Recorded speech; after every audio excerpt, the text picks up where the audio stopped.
Okay, இயேசு கிறிஸ்துவின் நாமத்திலே நான் உங்கள் எல்லாரையும் நான் வாழ்த்துகிறேன். இந்த நாளில் கூட நம்முடைய எபிரேயர் நிருபத்திலிருந்து நாம் பார்த்து கொண்டிருக்கிற இந்த 35வது ஸ்டடிக்குள்ளாக நாம் வந்திருக்கிறோம். எபிரேயர் 10வது அதிகாரத்தில் உள்ள அந்த எச்சரிப்பை குறித்து நாம் பார்த்து கொண்டிருக்கிறோம். ஒருவேளை இந்த பகுதியை நாம் பார்க்கும்போது நமக்கு எபிரேயர் 6வது அதிகாரத்திலும் இந்த 10வது அதிகாரத்திலும் வருகிற இந்த எச்சரிப்பை பார்க்கும்போது அநேகர் அதுல என்ன குழம்பி விடுகிறார்கள் என்று சொன்னால், ரட்சிப்பை இழக்க முடியுமா, ஒரு முறை ரட்சிக்கப்பட்டவன் மறுபடியும் அவன் ரட்சிப்பை இழக்க முடியுமா என்று சொல்லி அதுல ஒரு என்ன சொல்ல சித்தாந்த ரீதியான ஒரு தர்க்கம் அங்கே வந்து விடுகிறது. அதை குறித்ததான சில காரியங்களை நம்ம இதற்கு முந்தின பைபிள் ஸ்டடியில நம்ம பார்த்தோம். அந்த ஸ்டடி 34, அந்த 34வது ஸ்டடியினுடைய கண்டினியூஷனாகத்தான் நம்ம இந்த ஸ்டடியை பார்க்க போகிறோம். ஒருவேளை தேவைப்பட்டால் 36வது ஸ்டடியும் இந்த பகுதியிலிருந்தே நம்ம பார்க்க வேண்டியது இருக்கலாம் என்று சொல்லி நான் யோசிக்கிறேன். இன்னைக்கு நம்முடைய நேரம் எவ்வளவு அனுமதிக்கிறதோ அது வரைக்கும் நான் வந்து இந்த ஸ்டடியை கண்டினியூ பண்ணுவேன். தேவைப்பட்டால் அடுத்த ஸ்டடியில இதனுடைய தொடர்ச்சியை நம்ம பார்த்துக்கலாம். போன வாரத்துல வந்து நம்ம அதுக்கு தலைப்பு என்ன கொடுத்திருந்தோம்னா, the நெகட்டிவ் ரெஸ்பான்ஸ் அப்படின்னு கொடுத்திருந்தேன். சத்தியத்தை அறிந்த பின்பு அவர்கள் சத்தியத்தின்படி நடவாமல் போனால் அந்த நெகட்டிவ் ரெஸ்பான்ஸ் அப்படிங்கிற ஹெட்டிங்ல போன பைபிள் ஸ்டடியை பார்த்தோம். இந்த பைபிள் ஸ்டடியில வந்து அப்பாஸ்டசி இல்லைன்னா சத்தியத்தை விட்டு விலகுதல் அப்படிங்கிற தலைப்புல நம்ம பார்க்க போகிறோம். அதனுடைய தொடர்ச்சியாக தான் பார்க்க போகிறோம். எனவே நம்ம போன ஸ்டடியில நம்ம என்ன கடைசி ஸ்லைடு பார்த்தோமோ அந்த ஸ்லைடை நாங்க வச்சிருக்கிறேன். ரட்சிப்பை வந்து இழக்க முடியாது. ஏன்னா ஒரு முறை ரட்சிக்கப்பட்டு விட்டால் அதை நம்ம மறுபடியும் பிறந்து விட்டா அந்த மறுபடியும் பிறந்ததை நம்மளால கேன்சல் பண்ண முடியாது, ரட்சிப்பை இழக்க முடியாது. அது கரெக்ட், அது வந்து ரைட் டாக்டரின் அப்படின்னு சொல்லி அதை போன ஸ்டடியில நம்ம பார்த்தோம். அப்படின்னா ரட்சிப்பை இழக்க முடியாது அப்படின்னு சொன்னதுக்கு அப்புறம் நம்ம வந்து கேர்லெஸ்ஸா இருக்கலாமா? அதாவது பரிசுத்தமாக வாழாமல் நம்ம கேர்லெஸ்ஸா தேவனுடைய காரியங்களை குறித்து கேர்லெஸ்ஸா இருக்கலாமா? இது முதலாவது கேள்வி. இரண்டாவது, பாவத்தை வெறுத்து விடாமல் நம்ம பாவத்தில் நிலை நிற்க முடியுமா? ஏன்னா நம்ம என்ன பாக்குறோம் அப்படின்னா, இந்த ஹைப்பர் கிரேஸ் அதெல்லாம் பேசுறவங்க, உன் கிரேஸ் வந்து உனக்கு கொடுக்கப்பட்டதுனால உன்னுடைய பாவம் எண்ணப்படாது, அதனால நீ எப்படி வேணாலும் நீ வாழலாம் அப்படின்லாம் இன்னைக்கு டீச்சிங் நடந்துகிட்டு இருக்கிறத நம்ம கண் முன்னால பார்த்துட்டு இருக்கிறோம். அப்ப பாவத்தை வெறுக்காமல் இருக்க முடியுமா ரட்சிப்பை பெற்றுக்கொண்ட ஒருவன்? எபிரேயர் 12வது அதிகாரத்துல நம்ம என்ன வாசிக்கிறோம் அப்படின்னு கேட்டோம்னா, பாவத்துக்கு விரோதமாய் போராடுகிறதில் ரத்தம் சிந்தப்படத்தக்கதாக நீங்கள் எதிர்த்து நிற்கவில்லையே அப்படின்னு அவர் சொல்றாரு. அப்ப அந்த மாதிரி பாவத்துக்கு விரோதமா போராடுறதுல நம்ம எதிர்த்து நிற்காமல் இருக்க முடியுமா? அதுக்கப்புறம் அநேக வசனங்களை நம்ம பார்ப்போம். முடிவு பரியந்தம் நிலைத்திருக்கிறவனே ரட்சிக்கப்படுவான் என்று சொல்லி ஒரு வசனம் வருகிறது. நம்ம தான் ரட்சிக்கப்பட்டு விட்டோமே அப்படின்னா நம்ம முடிவு பரியந்தம் நிலைத்திருக்காமல் இருக்கலாமா அப்படி இன்னொரு கேள்வி. கீழ்ப்படிதல் அப்படின்னு ஒரு பகுதி இருக்குது. இந்த கீழ்ப்படிதலை விட்டு விட்டு நம்ம இந்த உலக சிநேகத்துக்கு நம்ம மறுபடியும் திரும்ப போக முடியுமா? அப்படி ஒருத்தர் போய்விட்டார் என்று சொன்னால் அவருடைய ரட்சிப்பு பாதுகாப்பா இருக்கிறதா? இந்த சில கேள்விகளுக்கு நம்ம வந்து பதில் கொடுக்க வேண்டியது இருக்கிறது. அப்ப நம்ம என்ன பாக்குறோம் அப்படின்னு நீங்க பாத்தீங்க அப்படின்னு கேட்டுச்சுன்னா, இங்க நம்ம எபிரேயர் 4வது அதிகாரத்துல நம்ம இப்படி ஒரு வசனத்தை பார்த்தோம். என்ன பார்த்தோம்? ஆனபடியினாலே அவருடைய இளைப்பாறுதலில் பிரவேசிப்பதற்கு ஏதுவான வாக்குத்தத்தம் நமக்கு உண்டாயிருக்க. அப்படின்னா நமக்கு ஒரு வாக்குத்தத்தம் கொடுக்கப்பட்டு விட்டது. என்ன வாக்குத்தத்தம்? நம்ம வந்து இளைப்பாறுதலுக்குள்ள போவோம், அதாவது நம்ம பரலோகத்துக்குள்ள போவோம் என்கிற வாக்குத்தத்தம் நமக்கு கொடுக்கப்பட்டு விட்டது. இப்போ இந்த வாக்குத்தத்தத்தை அடையாமல், அந்த வாக்குத்தத்தத்துக்கு அதை போய் ரீச் பண்ணாம இல்லைன்னா அதை பெற்றுக்கொள்ளாமல் பின்வாங்கி போனவனாக காணப்படாதபடிக்கு பயந்து இருக்க கடவும். அப்ப இந்த 4வது அதிகாரம் முதல் வசனம் என்ன சொல்லுது அப்படின்னா, பின்வாங்கி போகிறவர்கள் தேவன் வாக்குத்தத்தம் பண்ணி இருக்கிற இளைப்பாறுதலை அடையாமற் போவார்கள் என்றுதான் அங்கே சொல்லியிருக்கிறது. ஏன்னா பின்வாங்கி போயிட்டா நமக்கு அந்த வாக்குத்தத்தம் கிடைக்காம போயிடும். அதனால என்ன செய்யணும் அப்படின்னா நம்ம பயத்தோடு கூட நடந்து கொள்ள வேண்டும் என்று சொல்கிறது. அப்ப இது என்ன சொல்லுது? ரட்சிப்பை நம்ம இழந்து விடுவோம் என்று சொல்கிறதா? இதான் அந்த கேள்வியை நம்ம அனலைஸ் பண்ணிட்டு இருக்கோம்.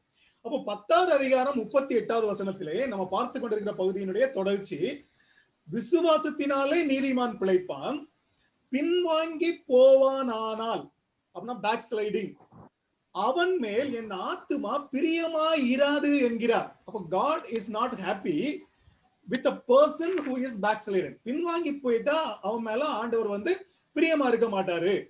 அதை சொல்லிட்டு அந்த வசனம் அடுத்த வசனம் என்ன சொல்லுதுன்னா, நம்ம எப்படி இருக்கணும்னா கெட்டு போக, அந்த கெட்டு போகங்கிற வேர்டுக்கு தான் நம்ம வந்து நரகத்துக்கு போகிற அப்படின்னு மீனிங்க பார்ப்போம். ஏன்னா நம்ம யோவான் 3:14 அதான் பார்ப்போம். ஒருவர் நம்ம கெட்டு போகாதபடிக்கு அப்படின்னு நம்ம அங்க வரும். அது நரகத்துக்கு போகாதபடிக்கு. அப்ப நம்ம கெட்டு போக பின்வாங்குகிறவர்களாயிராமல். அப்ப பின்வாங்குறவன் எங்க போவான்னா நரகத்துக்கு போவான். ஆத்மா ஈடேற, ஒருவேளை ஆங்கிலத்துல பாத்தீங்கன்னா preserve the soul.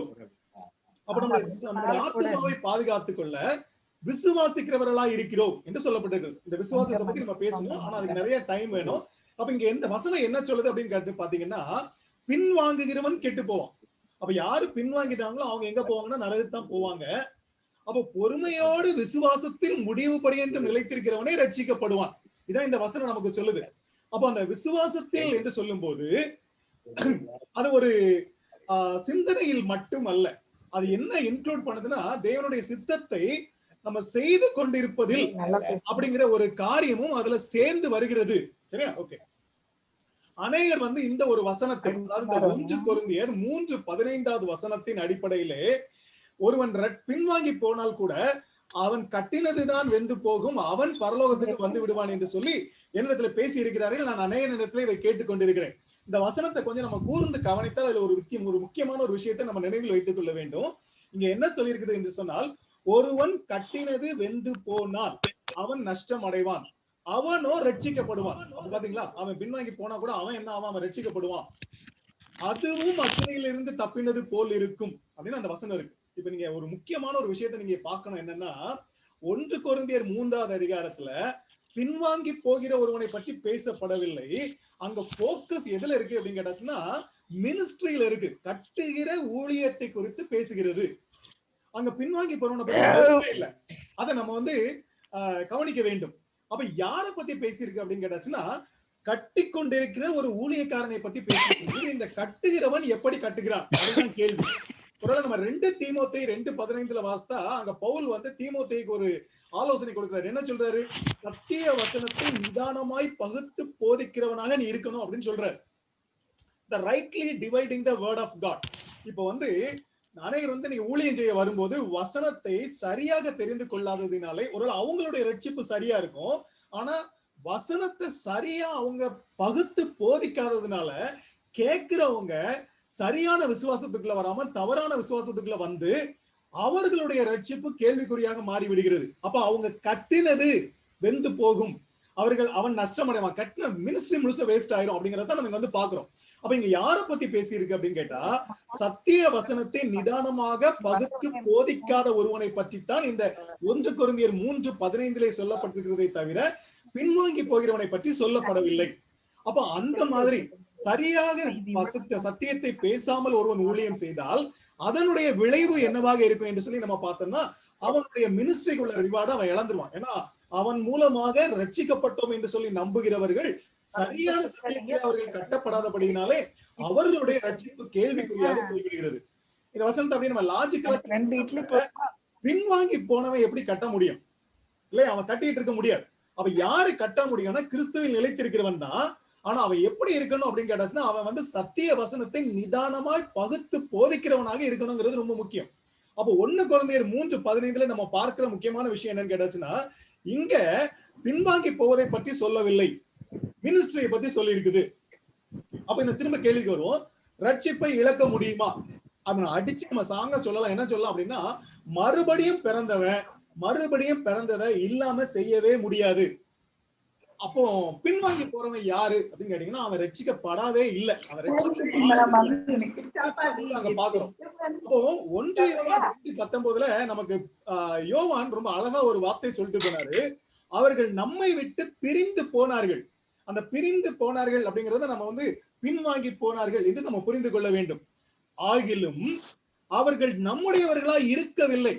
அவங்க ஆரம்பத்துல இருந்து நம்முடையவர்கள் அல்ல, அவங்க மறுபடியும் அவர்கள் நம்முடையவர்களா இருந்தார்கள். ஆனால் அப்ப அவங்க மறுபடியும் பிறந்து நம்மோடு கூட கிறிஸ்துவினுடைய குடும்பத்துக்குள்ளே ஐக்கியப்பட்டவர்களாக இருந்திருந்தார்கள். ஆனால் அவர்கள் நம்முடன் நிலைத்திருப்பார்களே.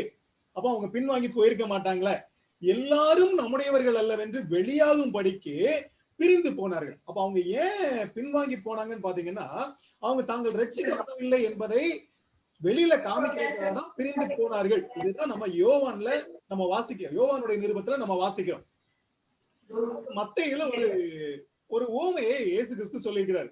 அந்த கோதுமைகளுக்குள்ள களை இருந்தது என்று சொல்லி. அந்த மனிதன் வந்து நல்ல விதை விதைத்திருந்தான், ஆனால் சத்துரு வந்து கோதுமைக்குள்ள களையை விதைத்திருந்தான். இப்ப நம்ம அங்க பார்க்கும்போது இந்த களையை நாங்க புடுங்கிடட்டுமான்னு கேட்கும்போது இல்ல இல்ல நீங்க பண்ணக்கூடாது, ஏன்னா நீங்க தவறாக நீங்க நல்ல பயிரையும் நீங்க புடுவீங்க, அதனால ரெண்டையும் வளர விடுங்க, நியாய தீர்ப்பு நாள்ல நான் பாத்துக்குவேன் அப்படின்னு சொல்லி அவர் சொல்லுகிறார். அப்ப இங்க என்ன பாக்கணும் அப்படின்னு கேட்டீங்க அப்படின்னு கேட்டாச்சுன்னா, இந்த அடிப்படையிலே அதாவது பிரிந்து போகிறவர்கள் எல்லாம் நம்மோடு கூட அவங்க ஏற்கனவே மறுபடியும் பிறக்கலன்னு சொல்றோம் அப்படின்னு சொல்லி நம்ம வந்து ஜட்ஜ்மெண்ட் பண்ண ஆரம்பிக்க கூடாது. இவங்க எல்லாம் ரட்சிக்கப்படாதவங்க, இவங்க தான் ரட்சிக்கப்பட்டாங்கன்னு சொல்லி ஜட்ஜ்மெண்ட் பண்றதுக்கு நமக்கு அங்க உரிமை கொடுக்கப்படவில்லை. ஆனா என்ன சொல்லியிருக்குது அப்படின்னு நீங்க பாத்தீங்க அப்படின்னா, முழு சத்தியத்தை நம்ம ஆராய்ந்து பார்க்கும்போது வெளிப்படையான பாவத்திலே ஒருவன் இருப்பானானால் அவனை குறித்து சபை நடவடிக்கை எடுக்க வேண்டும். ஏன் நடவடிக்கை எடுக்கணும்னு கேட்டீங்கன்னா, அவன் மனம் திரும்பி வர்றதுக்கு ஒரு சான்ஸ் இருக்கு. இல்ல அந்த மாதிரி ஆப்வியஸா வெளிப்படையாக ஒரு பாவத்தை ஒருத்தன் செஞ்சுட்டு இருந்தான்னா அவனை சபையில இருந்து நடவடிக்கை எடுக்கும் போது அவன் மனம் திரும்பாமல் கடினப்பட்டு சபைக்கு வராமலும் போகலாம். இந்த நடவடிக்கையை ஏன் எடுக்கணும் அப்படின்னு கேட்டீங்கன்னா, சபைக்குள்ள புதிதாக வருகிறவர்கள் ரட்சிக்கப்பட்டவங்க வந்து இடரெல்லாம் போக முடியாது. அப்ப சபைக்குள்ள ரட்சிப்பை பெற்றுக்கொள்வதற்கு ஏதுவாக விசுவாசத்தை அறிவதற்காக சபைக்குள்ள சிலர் வருவாங்க இல்லையா, அவங்களுக்கு இவங்களுடைய எக்ஸாம்பிள் வந்து இடரலாக இருந்துவிடும். அந்த இடரலா இல்லாம இருக்கிறதுக்காக சபை மூப்பர்கள் சபையிலே பாவம் செய்து கொண்டு இருப்பவர்களை நடவடிக்கை எடுக்க வேண்டியது அவசியமாக இருக்கிறது என்பதை நம்ம வேதத்திலே நம்ம வாசிக்கிறோம்.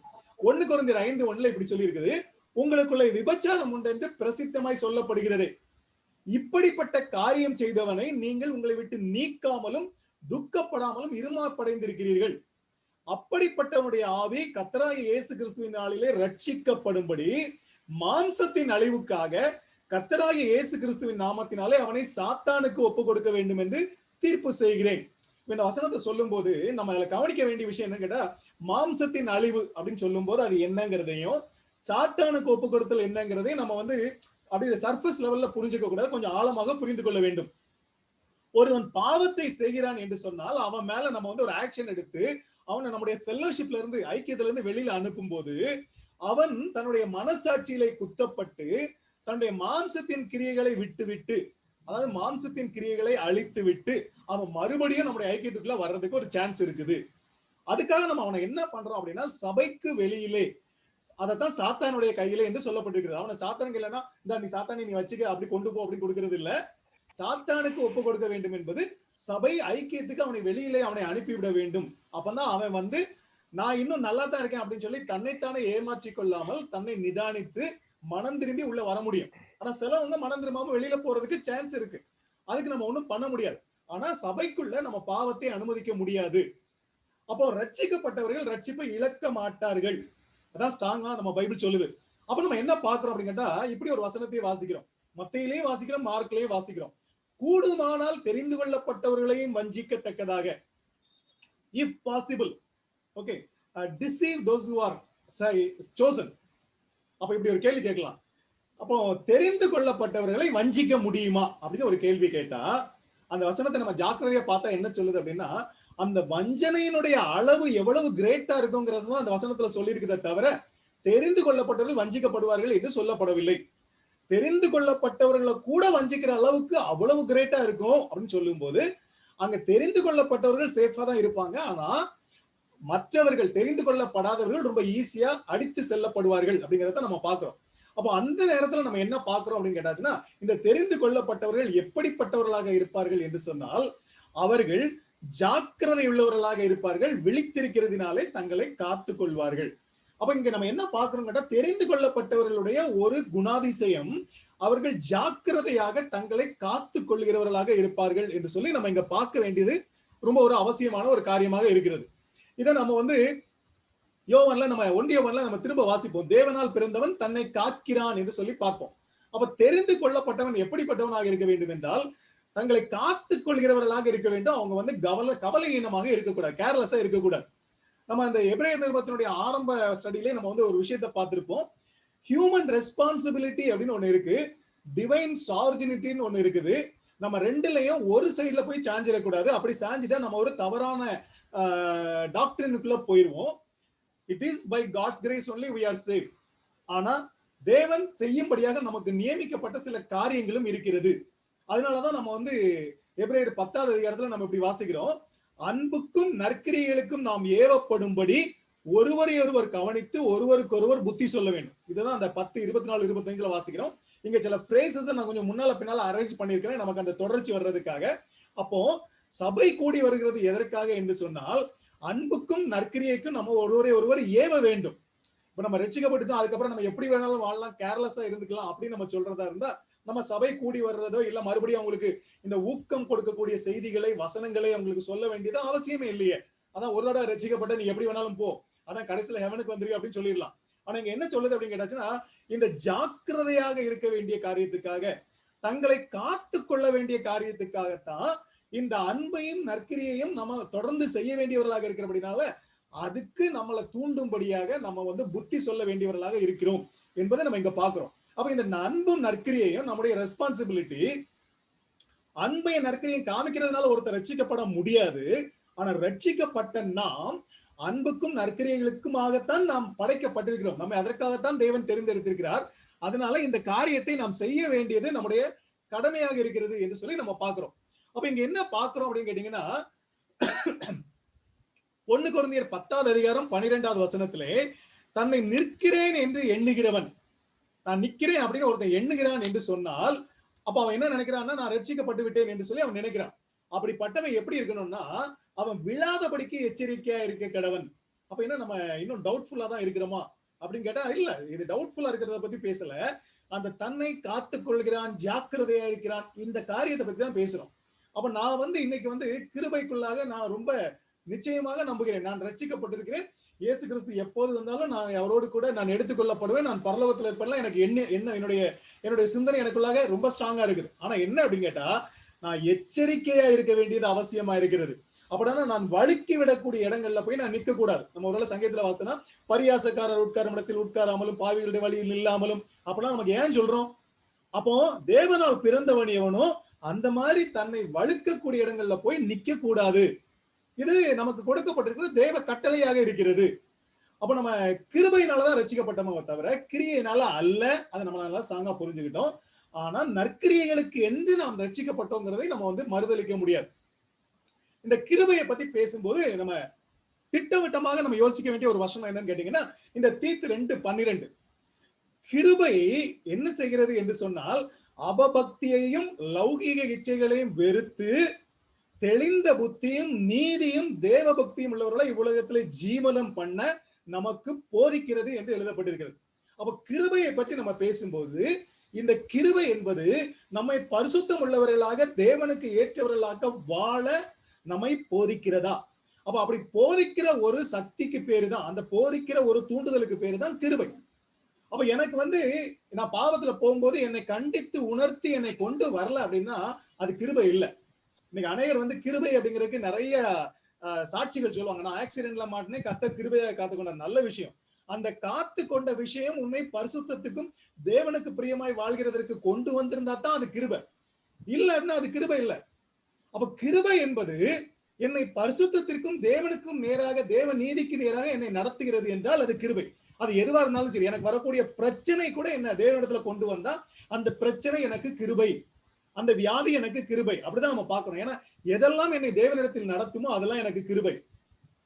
அப்ப நம்ம என்ன பாக்குறோம் அப்படின்னு நீங்க பாத்தீங்க அப்படின்னு கேட்டாச்சுன்னா, பின்வாங்கி போகிறவர்கள், இந்த பின்வாங்கி போகிறவர்கள் அப்படி எப்படிப்பட்டவங்களா இருப்பாங்கன்னு பாத்தீங்கன்னா, அவங்க ரட்சிப்புக்கு அருகில இருப்பாங்க. ஏன்னா நம்ம அப்படிதான் கொரிந்தியர்ல சில இடத்துல வாசிப்போம். அந்த கணவன் மனைவியை பத்தி எல்லாம் பேசிட்டு இருக்கும்போது, அந்த ரட்சிக்கப்படாத கணவன் ரட்சிக்கப்பட்ட மனைவினாலே பரிசுத்தமாக்கப்படுகிறானே என்று சொல்லி அங்க சொல்லப்பட்டிருக்கு. அது என்ன அர்த்தம்னா, அவன் ரட்சிக்கப்பட்டான்னு அர்த்தம் இல்ல, அவன் கிருபைக்கு ரொம்ப அருகில் இருக்கிறான், இல்லைன்னா ரட்சிப்புக்கு மிகவும் அருகில் இருக்கிறான் என்று சொல்லி ஏன்னா அவன் அறிந்திருக்கிறான், அதான் அதுக்கு அர்த்தம். அப்ப ரட்சிப்புக்கு அருகில் இருக்கிறது, கிருபைக்கு அருகில் இருக்கிறது என்று சொல்லும் போது அவன் ரட்சிப்பை அறிந்து கொள்ளக்கூடிய எல்லா வாய்ப்பும் அவனுக்கு கொடுக்கப்பட்டிருக்கிறது. அப்ப அப்படிப்பட்டவங்க இப்ப நம்முடைய சபைக்குள்ள கூட நிறைய பேரு ஏதோ பல காரணங்கள்லாம் வந்திருப்பாங்க. ஒருவேளை கல்யாணத்தினால வந்திருப்பாங்க, இல்ல சொந்தங்கிறனால வந்திருப்பாங்க, இல்ல நண்பர்களா வந்திருப்பாங்க. ஏதோ ஒரு காரணத்துக்கு சபைக்குள்ள அவங்களுக்கு என்ன தெரியும் அப்படின்னா, சத்தியம் நல்லாவே தெரியும். சத்தியம் எப்படி, கிருபைனா என்ன, நமக்கு வெயிட் பண்ணிட்டு இருக்கிற அந்த அனந்த பாக்கியம் என்ன, இதெல்லாம் அவங்களுக்கு தெரியும். அப்ப அந்த கிருபையின் இல்லைன்னா ரட்சிப்பின் அதுக்கு பக்கத்துல அவங்க வந்துட்டாங்க. ரட்சிப்பினுடைய கிரேட்னஸ் இல்லைன்னா அந்த பிளஸட்னஸ், அந்த மாட்சிமை இல்லைன்னா பாக்கியத்துல அவங்க அறிந்திருக்கிறார்கள். அதைத்தான் எபிரேயர் 6ஆம் அதிகாரம் நம்ம பாக்குறோம். பிரகாசிப்பிக்கப்பட்டும். அவங்க மைண்ட்ல, அறிவுல அவங்களுக்கு தெரியும், இப்படி போனா நான் நரகத்துக்கு போயிருவேன், இங்க வந்து எனக்கு ஒரு பெரிய பரலோகம் இருக்கிறது அப்படிலாம் தெரியும். இதுதான் பரம ஈவை ருசி பார்த்தல். இவ்வளவு பெரிய பாக்கியம் எனக்கு வைக்கப்பட்டிருக்கிறது. பரிசுத்த ஆவியை பெற்றும் அப்படின்னு சொல்லும் போது, அந்த பரிசுத்த ஆவியானவருடைய ஐக்கியம் இருக்கிற இடத்துல அவங்க இருந்ததாங்க, அவ்வளவுதான். அவங்க பர்சனலா பரிசுத்தாவினால நடத்தப்பட்டார்கள் என்று சொல்லப்படவில்லை. தேவனுடைய நல் வார்த்தையும் இனிவரும் உலகத்தின் பலன்களையும் ருசி பார்த்தும். ஒரிஜினலா வந்து நம்ம வந்து இனிவரும் உலகத்தினுடைய பலனை எப்போ ருசி பார்ப்போம், நம்ம அனுபவிப்போம்னா அது பின்னால, மரணத்துக்கு பின்னால, இரண்டாம் வருகைக்கு பின்னால. ஆனா இங்க ருசி பார்க்கிறோம் அப்படின்னா நம்மளால அறிந்து கொள்ள முடியும். நம்ம கூட இருக்கிறவங்களுடைய வாழ்க்கையில இருந்துலாம் நம்ம இதை பார்க்க முடியும். இப்படி எல்லாம் பார்த்துட்டு மறுதலித்து போனவர்கள் அப்படிதான் அங்க எபிரேயர் 6ஆம் அதிகாரத்துல பாக்குறோம். இந்த மறுதலித்து போனவர்கள் என்று சொன்ன உடனே எடுத்துக்கிறது ரட்சிக்கப்பட்டு பின்வாங்கினவங்க இல்ல, அவங்க ரட்சிக்கப்படாதவர்கள். அப்ப ரட்சிக்கப்பட்டுட்டு ரட்சிப்பை இழக்கிறவங்க அப்படின்னு நம்ம அதுக்கு மீனிங்குள்ளே வரக்கூடாது. அவங்க ரட்சிக்கப்படாதவர்கள், கிருபை அவங்களுக்கு ரொம்ப சமீபமாக இருந்தது. அந்த கிருபை அவங்களுக்கு என்னன்னு தெரியும், அவங்க புரிஞ்சுக்கிட்டாங்க. நல்ல தெளிவா தெரிஞ்ச பிறகு கூட அவங்க இந்த கிருபையை ரிஜெக்ட் பண்ணிட்டாங்க, கிருபையை தள்ளி விட்டு விட்டார்கள். அப்படி நடக்கும்போது என்ன நடக்கும்னு பார்த்தா, அவங்க ரட்சிக்கப்படவே முடியாத அளவுக்கு அவங்க கடினப்பட்டு போய் விடுவார்கள் அப்படின்னு நம்ம பாக்குறோம். இதுக்கு எக்ஸாம்பிளா தான் நம்ம வந்து 12ஆவது அதிகாரத்துல ஏசா பின்னால கண்ணீர் விட்டு கூட அவனுக்கு கிடைக்கல அப்படிங்கிற ஒரு காரியத்தை பாக்குறோம். சரி, இப்போ இந்த பின்வாங்கி போதல் அப்படின்னு ஒரு காரியத்தை பத்தி பேசிட்டு இருக்கமே, இது ஏன் ஒருத்தன் பின்வாங்கி போனா, இவ்வளவு தூரம் கிருபைக்கு பக்கத்துல வந்ததுக்கு அப்புறம் அவன் ஏன் பின்வாங்கி போவான் என்பதை குறித்து நம்ம யோசிக்கணும்னா, அதுக்கு சில காரணங்கள் இருக்கிறது. காரணம் இல்லாம யாரும் பின்வாங்க மாட்டாங்க.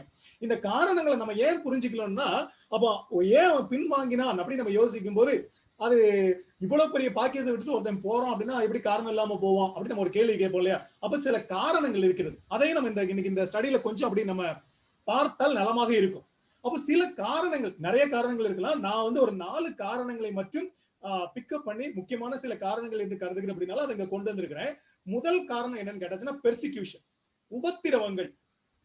நான் பாக்குறோம், தேவபக்தியா நடக்க மனதாய் இருக்கிற யாவரும் துன்பப்படுவார்கள்.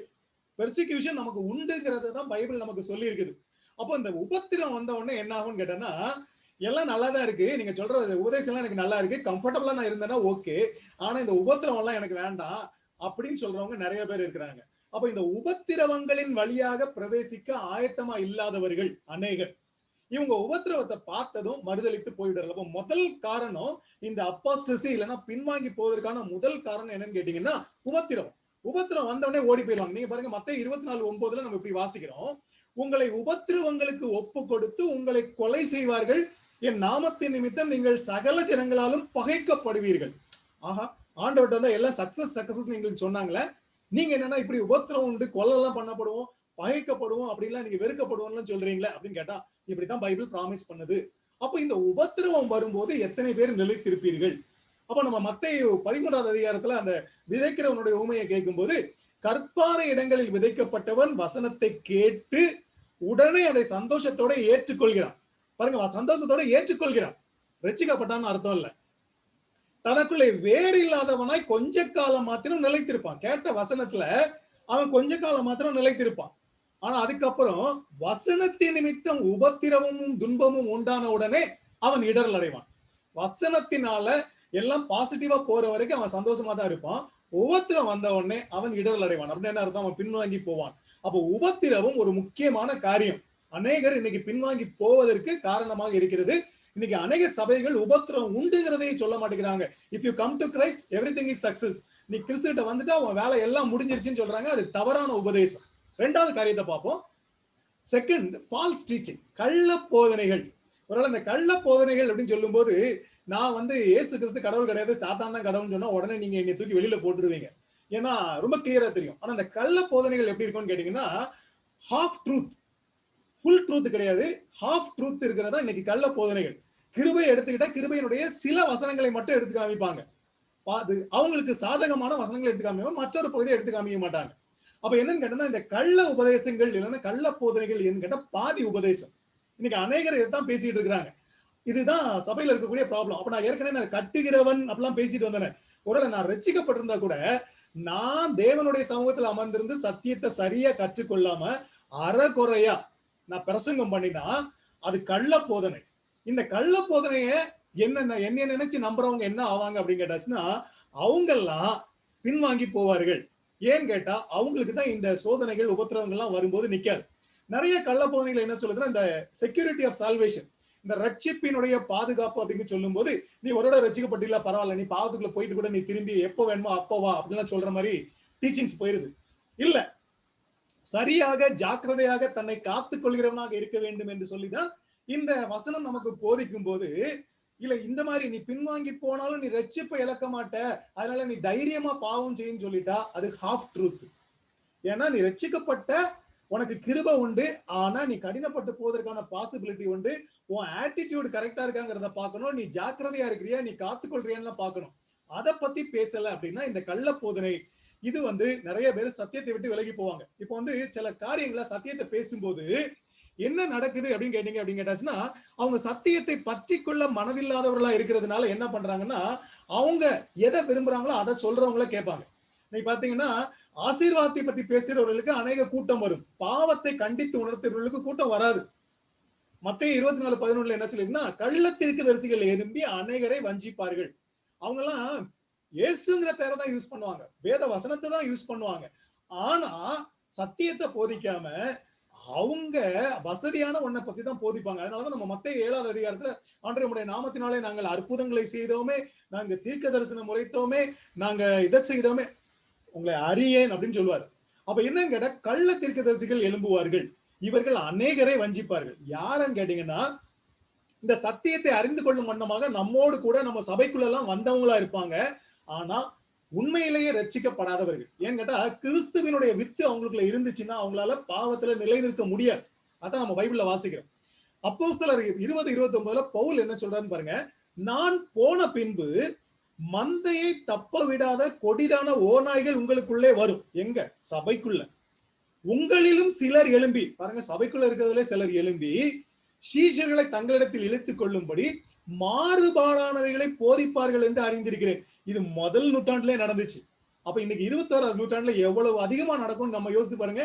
இது எங்க வெளியில இருந்து வரணும்னு அவசியம் இல்ல, சபைக்குள்ளேயும் இருப்பாங்க, சபை சார்ந்தவர்களாகவும் இருப்பாங்க. அவங்கள பத்தி என்ன சொல்லுதுன்னா, கொடிதான ஓநாய்கள், மந்தையை தப்ப விடாத ஓநாய்கள் அப்படின்னு சொல்லுது. ஆனா நல்லா நமக்கு தெரியும், உண்மையாக ரட்சிக்கப்பட்டு மறுபடியும் பிறந்தவன் அசைக்கப்பட மாட்டான், அது நிச்சயம். அப்ப யாரு இருந்தவங்கன்னா, இந்த ரட்சிப்புக்கு அருகில ரட்சிக்கப்படலாம் என்று நினைத்து கொண்டு இருக்கிற, இல்லை என்றால் ரட்சிப்புக்கு ரொம்ப க்ளோஸா இருந்து அவங்களுக்கு எல்லா பாசிபிலிட்டியும் ரட்சிப்புக்கு இருக்கும்போது அப்படிப்பட்டவங்களை இவங்க இழுத்துட்டு போயிருவாங்க. இதைத்தான் நம்ம அங்க பாக்குறோம். 1 தீமோத்தேயுல எப்படி சொல்லி இருக்குது, ஆவியானவர் வெளிப்படையாய் சொல்லுகிறபடி பிற்காலங்களிலே மனசாட்சியில் சூடுண்ட பொய்யருடைய மாயத்தினாலே சிலர் வஞ்சிக்கிற ஆவிகளுக்கும் பிசாசின் உபதேசங்களுக்கும் செவி கொடுத்து விசுவாசத்தை விட்டு விலகி போவார்கள். இந்த விலகி போவார்கள்ங்கிற வார்த்தை தான் அப்பாஸ்டசி, இல்லைன்னா சத்தியத்தை விட்டு விலகுதல், தேவனை விட்டு விலகுதல், இதான் அப்பாஸ்டசி. அப்ப என்ன நடக்குதுன்னு பாத்தீங்கன்னா, இந்த ஃபால்ஸ் டீச்சிங், அந்த மனசாட்சியில சூடுண்ட பொய்யர் என்ன சொல்லுவாங்கன்னா, அழகா பேசுவாங்க, வசனத்தையே எடுத்து பேசுவாங்க, ஆனா என்ன பண்ணுவாங்கன்னா வஞ்சித்து உங்களை பிசாசுக்கு கீழ்ப்படிய செய்து விடுவார்களே தவிர தேவனுக்கு பிரியமாக வாழ்வதற்கு உங்களை உற்சாகப்படுத்த மாட்டார்கள். அப்ப என்ன நடக்கும்? அங்க அப்பாஸ்டசி நடக்கும். அப்ப சத்தியத்தை விட்டு விலகி போவார்கள். அப்படி விலகி போறவங்க யாருன்னு கேட்டா, அவங்க இன்னும் ரட்சிக்கப்படாதவர்கள். சரியா? ஓகே. 2 தீமோத்தேயு 4:3 என்ன வாசிக்கிறோம் அப்படின்னு கேட்டா, இது ஒரு முக்கியமான காரியத்தை நமக்கு பார்க்க வேண்டியது இருக்கு. அவர்கள் ஆரோக்கியமான உபதேசத்தை பொறுக்க மனதில்லாமல், அவங்க எப்படிப்பட்டவங்களா இருக்காங்கன்னு பாத்தீங்கன்னா, ஆரோக்கியமான உபதேசத்தை அவங்களுக்கு பொறுக்க மனசு இல்லை. அப்போ நல்ல உபதேசத்தை கொடுக்கும்போது அது அவங்களுக்கு பிடிக்கல. இவங்க யாருன்னு கேட்டீங்கன்னா, ரட்சிக்கப்பட்டவங்க இல்ல, ரட்சிக்கப்படுறதுக்கு பக்கத்துல வந்தவங்க. இவங்க செவித்திணவு உள்ளவர்களாகி, செவித்திணவுனா ஓவர் சென்சிட்டிவ், நம்ம தமிழ்ல சொன்னோம்னா சொரியல் எடுக்கிறதுன்னு சொல்லுவோம் இல்லையா, அந்த இச்சிங். சரியா? ஓகே. இவங்க செவித்திணவு உள்ளவர்களாகி தங்கள் சுய இச்சைகளுக்கு ஏற்ற, அப்படின்னா எனக்கு என்ன ஆசையோ அதுக்கேற்ற மாதிரி பிரசங்கம் பண்றவங்க எனக்கு இருந்தா நல்லா இருக்கும், சத்தியம் எல்லாம் எனக்கு வேணா, அது ரொம்ப ஹார்டா இருக்கு. ஆனா இயேசு கிறிஸ்துவையே பத்தி பேசும்போது இது ரொம்ப கடினமான உபதேசம் சொல்லும்போது அவர் கேட்டார், நீங்களும் போய்விட மனதா இருக்கிறீர்களோ அப்படின்னு கேட்டார். இப்படிதான் இன்னைக்கு சபையில சரியான உபதேசத்தை கொடுக்கும் போது போய்விடுவதற்கு அநேகர் ஆயத்தமா இருக்காங்க. அவங்களுக்கு என்ன வேணும்னா, அவங்களுக்கு ஏத்த போதகர்கள் வேணும். ஐயோ உனக்கு கஷ்டம் வந்துருச்சா, நான் ஜெபம் பண்றேன், எல்லாம் சரியாயிரும். உன் கடையில லாபம் இல்லையா, நான் ஜெபம் பண்றேன், உடனே ஆசீர்வாதம் வந்துடும். நான் விற்கிற தங்கச்சாவியை வாங்கி வச்சுக்கிட்டீங்கன்னா உனக்கு உடனே ஆசீர்வாதம் வந்துடும். ஏன் ஜெபகோபுரத்துக்கு போன் பண்ணினா உனக்கு எல்லாம் நடந்துடும். இதுதான் சுய இச்சைக்கு ஏற்ற போதனை. இந்த மாதிரி ஆட்களை தான் இவங்க சேர்த்துக்குவாங்க. யாருன்னு கேட்டீங்கன்னா, ஆரோக்கியமான உபதேசத்தை பொறுக்க மனதில்லாதவர்கள். மனது உள்ளவன் தன்னை காத்துக்கிடுவான். சரியா? இவங்க என்ன பண்ணுவாங்கன்னா சத்தியத்துக்கு செவியை விலக்கி பாருங்க, சத்தியம் வந்து பைபிள் சொல்றது, அதுக்கு செவிய விலக்கி இந்த கட்டுக்கதைகளுக்கு சாய்ந்து போகிற காலம் வரும். இதுதான் எச்சரிப்பு. அப்ப கடைசி காலத்தை பத்தி எவ்வளவு அழகா பவுல் முதல் நூற்றாண்டுல எழுதியிருக்காருன்னு பாருங்க. நம்ம ரோமர் 1:22 பாத்தீங்கன்னா உணர்வில்லாத அவருடைய இருதயம் இருளடைந்ததுன்னு இருக்கும். அங்க வந்து சென்ஸ்லெஸ். ரோமர் 1:22 அவங்க தேவனை துதிக்காம இருக்கிறதுனால அவங்க இருதயம் உணர்வில்லாமல் போய்விடும் என்று பார்க்கிறோம். தீமோத்தேயுல என்ன பாக்குறோம்னா இது ஓவர் சென்சிட்டிவ். ரொம்ப பக்தியா இருப்பாங்க, ரொம்ப பாடுவாங்க, எல்லாம் பண்ணுவாங்க. ஆனா என்னன்னு கேட்டோம்னா சத்தியத்தை மட்டும் நாங்க செவிய சாய்க்க மாட்டோம், எங்களுக்கு எங்க விருப்பத்துக்கு ஏற்ற போதகர்கள் வேண்டும் என்று சொல்லக்கூடியவர்களாக இருப்பார்கள். இவங்க தான் கள்ள போதனைக்கு சாய்ந்து போவார்கள். அப்ப நீங்க நல்லா பார்த்து பாருங்க, கள்ள போதனைக்கு சாய்ந்து போகிற பயம் உண்மையாக மறுபடியும் பிறந்தவனுக்கு, உண்மையான சீசனுக்கு தேவையே இல்லை. யாரு போவான்னு கேட்டீங்கன்னா சிலுவையை எடுத்துக்கொண்டு பின்பற்ற மனதில்லாத சுகபோக பிரியரைத்தான் இந்த கள்ள போதனைகள் பாதிக்கும், எல்லாரையும் பாதிக்காது. கள்ள உபதேசம் யாருக்கு அருமையாக இருக்கும் என்றால் சத்தியத்தை பொறுத்து கொள்ளாத, சத்தியத்தில் நடக்க மனமற்ற செவித்தின உள்ளவர்களை அவங்கள தான் பாதிக்கும். நம்மளை பாதிக்கவே பாதிக்காது. அதனால ரட்சிக்கப்பட்டவர்கள் ரொம்ப தைரியமா இருக்கலாம். கள்ள உபதேசம் வந்த உடனே நமக்கு தெரியும் இது கள்ள உபதேசம்னு, நம்மளால அதை ஏத்துக்கவே முடியாது. நான் வந்து சில சபைகளை வந்து நான் யூடியூப்ல பார்க்கும்போது பிரசங்கம் பண்ணிட்டு இருக்கிறவர் தவறா பேசிட்டு இருப்பாரு, இந்த கள்ள உபதேசம் சொல்லிட்டு இருப்பாரு, அவருக்கு கை தட்டுவாங்க பார்க்கலாம். அந்த சபையில ஒவ்வொரு சென்டென்ஸுக்கும் கை தட்டுவாங்க. ஏன்? கேட்கறதுக்கு ரொம்ப அழகா இருக்கு அவங்களுக்கு. ஏன்னா அவங்களுக்கு சத்தியத்தை பற்றி கொள்ள மனது இல்லை. அப்ப இப்படி கெட்டு போறவங்க யாருன்னு பைபிள் நல்லாவே சொல்லுது. சுவிசேஷம் மறைப்பொருளா இருந்துச்சுன்னா அவங்க யாரு அப்படின்னு சொன்னா அவங்க கெட்டு போறவங்க, அவங்களுக்கு தான் அப்படி இருக்கும். ஏன்னு கேட்டீங்கன்னா வசனம் அழகா சொல்லுது, இப்பிரபஞ்சத்தின் தேவனானவனுடைய மனதை குருடாக்கி வச்சிருக்கான். பாருங்க, மறுபடியும் பிறந்தவனுடைய கண்கள் திறக்கப்பட்டு விடும். இது மனதை குருடாக்கி வச்சிருக்கான் அப்படின்னா அவங்க சபைக்குள்ள கூட வருவாங்க, பைபிள் எல்லாம் கையில வச்சிருப்பாங்க, எல்லாமே பண்ணுவாங்க. ஆனா அவங்க அவிசுவாசிகள். பாருங்க அந்த வசனம் 4வது வசனத்துல அந்த ஸ்கிரீன்ல 4வது லைன்ல பாத்தீங்கன்னா அவிசுவாசிகளாகிய அவர்களுக்கு சுவிசேஷத்தின் ஒளி பிரகாசமாய் இராதபடிக்கு. அவங்க யாருன்னா அவிசுவாசிகள். சுவிசேஷத்தினுடைய ஒளி அவங்களுக்கு கண்ணுக்கு தெரியாத மாதிரி பிசாசு கண்ணை குருடாக்கி வச்சிருக்கான். அதனால தப்பான மெசேஜை கேட்டு கைதட்டுறாங்க. சரியா? ஓகே. நீங்க 2 தெசலோனிக்கேயர்ல வாசிங்கன்னா 2வது அதிகாரம் 10வது வசனத்துல சத்தியத்தின் மேலுள்ள அன்பை அவர்கள் அங்கீகரியாமற் போனபடியால் அப்படி நடக்கும். ஏன் அவங்க கள்ள உபதேசத்துக்குள்ள போறாங்க? அழகா சொல்லியிருக்கு. அவங்க சத்தியத்தை விசுவாசியாமல் அநீதியில் பிரியப்படுகிறார்கள். அவங்களுக்கு உலக லாபம் தான் அவங்களுக்கு முக்கியமே தவிர விசுவாசம் முக்கியம் இல்லை. அப்போ என்ன நடக்கும்னா அவங்களுக்கு தேவன் நியமித்து வைத்திருக்கிற ஆக்கினைக்கு உள்ளாக்கப்படும்படியாக பொய்யை விசுவாசிக்கத்தக்க கொடிய வஞ்சகத்தை தேவன் அனுப்புவார். தேவனே அலோவ் பண்ணுவார். அதான் நீ உனக்கு சத்தியத்தை பிடிச்சிட்டு உனக்கு விருப்பம் இல்லப்பா, போய்க்க, நீ பொய்ய விசுவாசிக்க அப்படின்னு ஆண்டவர் விட்டு விடுவார். கிருபையை இழந்து விட்டார்கள் என்று சொல்லக்கூடிய ஒரு பரிதாபமான நிலைமை நம்ம இங்க பாக்குறோம். இதுக்கு காரணம் என்னன்னு பாத்தீங்க அப்படின்னா ஆட்டிடியூட். சத்தியத்தை பற்றிக்கொள்ள மனதில்லாமல் செவித்தின உள்ளவர்களாகி தங்கள் இச்சைகளுக்கு ஏற்றவைகளை அவர்கள் பார்க்கிறார்கள் அப்படின்னு பாக்குறோம். 3வது காரியம் என்ன அப்படின்னு நம்ம பார்த்தோம் அப்படின்னா பலவிதமான இச்சைகளினாலே உண்டாகும் சோதனைகள். சரியா? ஓகே. இப்போ என்னுடைய டைம் வந்து இன்னும் கரெக்டா 2 நிமிஷம் தான் இருக்குது. இந்த 2 நிமிஷத்துல இந்த ஸ்டடி முடியும். அதனால இந்த 3வது பாயிண்டோட நான் இன்னைக்கு நிறுத்திடுவேன். 4வது ஒரு பாயிண்ட் வச்சிருக்கிறேன். அதுக்கு பின்னால சில வசனங்கள்லாம் நான் வைத்திருக்கிறேன். அதை அடுத்த ஸ்டடியில இந்த ஸ்டடியினுடைய தொடர்ச்சியாக நம்ம பார்ப்போம். அடுத்த பேசேஜுக்கு போறதுக்கு முன்னாடி அந்த இன்னும் ஒரு ஸ்டடி, இந்த ரட்சிப்பினுடைய பாதுகாப்பை பற்றி தானே இந்த தலைப்புல நம்ம பார்த்துச்சு நம்ம அடுத்த ஸ்டடிக்கு போகலாம். இப்போ இந்த 3வது பாயிண்ட் மட்டும் பார்த்துக்கலாம். 3வது பாயிண்ட், ஏன் அபாஸ்டசி, ஏன் பின்வாங்கி போகிறார்கள் என்று கேட்டால் 3வது காரியம் டெம்ப்டேஷன். இந்த டெம்ப்டேஷனை பத்தி யாக்கோபு நிருபத்துல ரொம்ப அழகா எழுதியிருக்கும். சரியா? ஓகே. இந்த டெம்ப்டேஷன் எல்லாருக்கும் வரும். ஆனா யாரை அது பிடிச்சுக்கிடும் அப்படின்னு கேட்டீங்கன்னா ரட்சிக்கப்படாதவர்கள், இன்னும் விசுவாசத்திலே கட்டப்படாதவர்கள், விசுவாசத்தை பற்றி கொள்ள மனதில்லாதவர்கள், அவங்க தான் என்ன பண்ணுவாங்கன்னா இச்சைகளுக்கு இடம் கொடுத்து, இச்சைக்கு இடம் கொடுப்பாங்க. தேவனால் பிறந்தவன் தன்னை காத்துக் கொள்வான், தேவனால் பிறக்காதவன் இச்சைக்கு இடம் கொடுப்பான். அப்ப இச்சைக்கு இடம் கொடுத்தா என்ன நடக்கும்னு கேட்டா அவன் சோதனையில அகப்பட்டு தேவனையும் சத்தியத்தையும் எனக்கு வேண்டாம் நான் அங்க போறேன்னு போயிடுவான். எப்படி இந்த ஏசா வந்து எனக்கு சேஷ்ட புத்திரவாங்க வேண்டாம் எனக்கு கூழு போதும்னு போனானோ அதே மாதிரி அற்ப சந்தோஷங்களுக்காக அவங்க விட்டுட்டு போயிருவாங்க. இது 3வது காரியம். அப்ப சோதனை, இந்த இச்சை அப்படின்னு ஒண்ணு இருக்குது. அவனவன் தன்னுடைய இச்சையினாலே இழுக்கப்பட்டு, பாருங்க யாக்கோபு 1:14 அவனவன் தன் சுய இச்சையினாலே இழுக்கப்பட்டு சிக்குண்டு சோதிக்கப்படுகிறான். இந்த இச்சை அதான் டெம்ப்டேஷனுக்கு பேசிஸ். இந்த இச்சை தான் மூன்றாவது powerful reason for taking as away from the Lord. அப்ப முதல்ல நம்ம என்ன சொன்னோம் அப்படின்னு கேட்டீங்கன்னா பெர்சிக்யூஷன். ரெண்டாவது என்ன சொன்னோம்னா ஃபால்ஸ் டீச்சிங். மூணாவது என்னன்னு கேட்டீங்கன்னா சுய இச்சை. நம்ம மூன்றாவது இந்த காரியத்தை நம்ம பார்த்துட்டு இருக்கிறோம். அப்போ இதனுடைய காரியங்களை நம்ம பார்த்தோம் அப்படின்னா இந்த இச்சையை பத்தி பல வகையான வசனங்கள் இங்கே சொல்லப்பட்டிருக்கிறது. ஒருவேளை நான் இந்த இச்சையை கூட நான் அடுத்த வாரத்துல தான் கன்னியூ பண்ண வேணும். ஏன்னா எனக்கு இன்னும் 2-3 ஸ்லைட்ஸ் இருக்குது. நமக்கு நேரம் இல்லை. முடிய போகிறபடினால நான் இந்த இடத்துல நான் நிறுத்தி ஜெபம் பண்ணி முடிப்பதற்காக நான் அங்களுடைய கையில ஒப்படைக்கிறேன். நம்ம அந்த மூன்றாவது பாயிண்ட் இச்சையில இருந்து நம்ம அடுத்த வாரத்துல நம்ம கன்னியூ பண்ணலாம். அங்கிள் நீங்க ஜெபம் பண்ணி முடிச்சிடலாம் அங்கிள்.